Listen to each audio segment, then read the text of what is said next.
નમસ્કાર, મારું નગર મારા નાદમાં આપનું સ્વાગત છે। હું છું આપની સાથે ભાવિકા। આજે વાત કરીએ સુરતની તો સુરત મનપાની ચૂંટણી માટે રણશીંગો તો ફૂંકાઈ ચૂક્યું છે। ગુજરાત ફર્સ્ટે વોર્ડ નંબર 1ના મતદારોનો મિજાજ જાણવાનો પ્રયત્ન કર્યો। 30 વોર્ડની 120 બેઠકો પર ખરાખરીનો જંગ જોવા મળશે।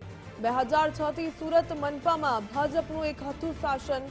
અમરોલીમાં વિકાસ માત્ર કાગળ પર હોવાનું સ્થાનિકોએ જણાવ્યું। ડ્રેનેજ, પ્લાસ્ટિક વેસ્ટ, ખાડીના પ્રદૂષણથી લોકો ત્રાહિમામ પોકારી ચૂક્યા છે।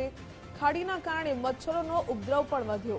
રહેણાંક સોસાયટીની આસપાસ જ ઇન્ડસ્ટ્રીયલ વિસ્તાર જોવા મળી રહ્યો છે। છાપરા ભાટા રોડ પરની ખાડીમાં દુર્ગંધ અને કચરાના ઢગલા જોવા મળ્યા। કોર્પોરેટરની કામગીરીથી જનતામાં નારાજગી તો સમસ્યાના નિરાકરણમાં કોર્પોરેટરો નિષ્ફળ ગયા હોવાનું પણ જનતાએ જણાવ્યું। રોડ રસ્તા અને આરોગ્ય સુવિધામાં જે પ્રકારે વધારો થયો હોવાનું પણ કેટલાક મતદારોએ મત આપ્યો।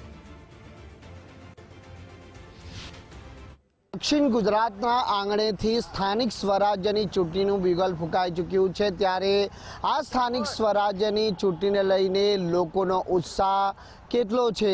છેલ્લા 5 વર્ષની અંદર સ્થાનિક વિસ્તારોમાં કેટલા વિકાસના કામો થયા, કેટલા વિકાસના કામો થવાના બાકી છે?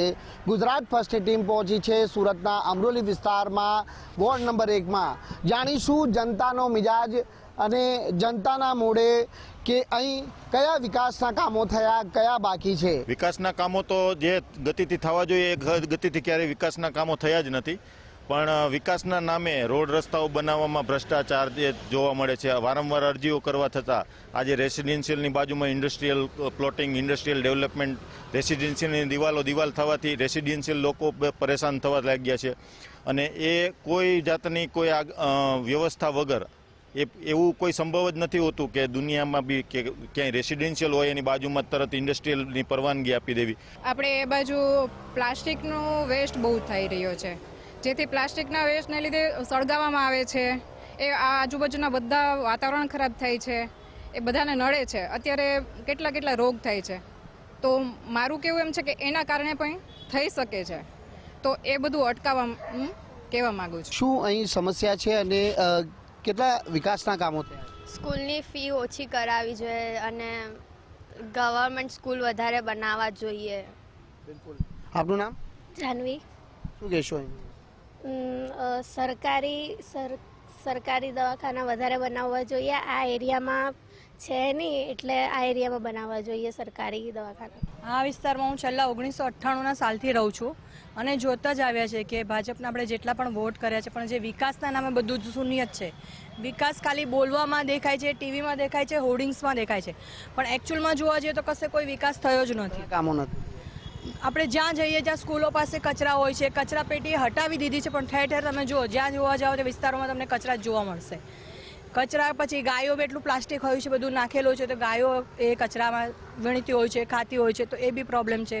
ગટરના પ્રોબ્લેમ જોઈ લો, સોસાયટીના ગટરોમાં બી અઠવાડિયું થાય નહીં ને ગટરનો ઉભરાવાની અમારે કમ્પ્લેનો કરવાની કે આવો અને અમારી ગટર કરી જાઓ। જ્યારથી સુરત મહાનગરપાલિકાની અંદર અમરોલ વિસ્તારનો સમાવેશ થયો છે ત્યારથી માત્ર વિકાસના નામે ભ્રષ્ટાચાર થયો છે।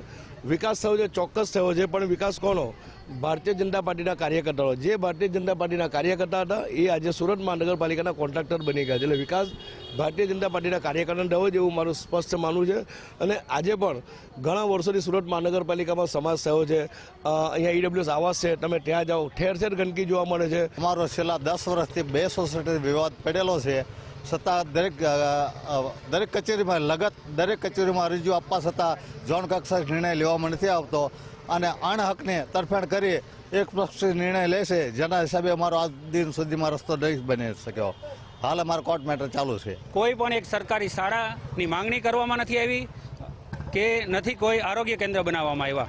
એટલે આ વિસ્તારમાં માત્ર ને માત્ર ભાજપના લોકોનો વિકાસ થયો છે। આ વિકાસના નામે મીંડું છે અને એક ખાડીનો પ્રશ્ન છે કે છાપરા ભાઠા રોડ ઉપર જે આદર્શનગરની પાછળની ખાડી છે ત્યાં સાઈડમાંથી માટી પડી જાય છે, છોકરા જંગલી જાનવર પણ ત્યાંથી આવી જાય, અજગરને એવું પણ ગયા ચોમાસામાં મેં જોયું હતું। ઘણી રજૂઆત કરવા છતાં પણ ત્યાં પતરા મારવામાં ન આવ્યા। ભાજપના કોર્પોરેટરોનો વિકાસ થયો છે।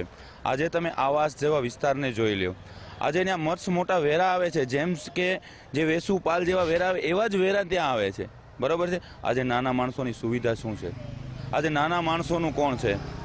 ભાજપ માત્ર ને માત્ર ખાલી વિકાસની વાતો કરે છે. વિકાસ એમનો થયો છે, એમના કોર્પોરેટરોનો થયો છે અને ભાજપના નેતાઓનો વિકાસ થયો છે. જે ભાજપ શાસકો સામે લોકોમાં જે રોષ છે તે અહીં જોવા મળી રહ્યો છે. જોવાનું એ રહે છે કે સ્થાનિક સ્વરાજ્યની ચૂંટણી જ્યારે આવી રહી છે ત્યારે પ્રજા કોના જે તરફેણમાં મત કરી અને પોતાના જે પસંદીદા પ્રતિનિધિને અહીં ચૂંટાઈને લાવે છે. કેમેરામેન વિરલ વ્યાસ સાથે રાકેશ બ્રહ્મભટ્ટ, ગુજરાત ફર્સ્ટ, સુરત.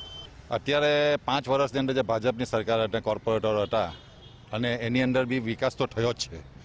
રોડ બન્યા છે, બ્રિજ બન્યા છે. જે મનીષા ગન્નારાની જે વાત કરતો, મનીષા ગન્નારાની ઉપર એટલું બધું ટ્રાફિક થતું કે જ્યાંથી સ્કૂલના છોકરા લોકોને જવા માટેની બહુ ઘણી તકલીફ પડી, તો આપણે ઓવરબ્રિજ બન્યા છે. પછી જ્યાં જો તમે વિકાસ ભાજપ છે ને રોડ રસ્તાથી માંડીને લાઇટથી માંડીને તમામનો વિકાસ 5 વર્ષની અંદર થયો છે. અને હવે પછીના જે કંઈ દિવસો આવશે તો વિકાસના કામ જ થશે. ખોટી કોઈ બી પાડતી હોય, ખોટું ડંફાસગીરી કરવાથી કંઈ ફરક પડતો નથી. જે કામ થતું છે એ થયા જ છે અને એની કામ કરવાની એક ડબ અને ડબથી કામ થયા જ કરે છે. વોર્ડ નંબરનો વિકાસ ખાલી પેપર પર જ છે. ભાજપના કાર્યકર્તાઓનો વિકાસ છે, ભાજપના કોર્પોરેટરનો વિકાસ છે ને ભાજપના ધારાસભ્યોનો વિકાસ છે. કોઈ આમ જનતાનો વિકાસ થયો નથી. અહીંયા ખાલી એ પેપર વર્ક પર જ ખાલી કામ છે થયું છે, કોઈ વિકાસ થયો નથી. તમે જોઉં કે શિક્ષણના નામ પર ઝીરો છે. એ કોંગ્રેસના સમયમાં જે સ્કૂલો બની હતી એ હજુ એ સ્થિતિમાં સ્કૂલો છે.